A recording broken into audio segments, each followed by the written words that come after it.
Hello friends, দেখো এখন রাত বাজে 11টা। আমার মেয়ে এখন রিলস দেখছে। কুট্টু, লুক অ্যাট মি।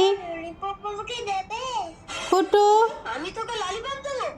আর কোনো সাড়া দেবে না এখন। ও এখন ভীষণ ব্যস্ত, রিলস দেখছে। কুট্টু, রিদিমা, এই তোমার বন্ধুরা তোমাকে দেখছে, তুমি কিছু বলবে না?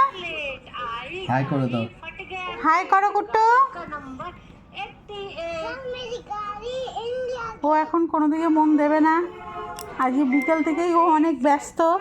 বিকেলে গিয়েছিল বুড়ো বুড়ো। কুট্টু, বিকেলে কোথায় বুড়ো বুড়ো গিয়েছিলে? এই কোথায় বুড়ো বুড়ো গিয়েছিলে? দেখো কি করুণ অবস্থা ওর। ওর মাথা ধরেও সরানো যাচ্ছে না। ও এত মন দিয়ে দেখছে। কি দেখছে ও? চুটকি দিদি। ইউটিউবের যত রিলস আছে, যত ক্যারেক্টার আছে, বেশিরভাগই ওর নাম মুখস্থ। মোটু, চুটকি, আরো অনেক, আমি তো নিজেও জানি না। দেখো পা ছড়িয়ে এখন আবার আরাম করে দেখছে। এই বন্ধ করে দাও। এইবারে তো তাণ্ডব শুরু হয়ে গেল। কুটু দিচ্ছি, লাগিয়ে দিচ্ছি।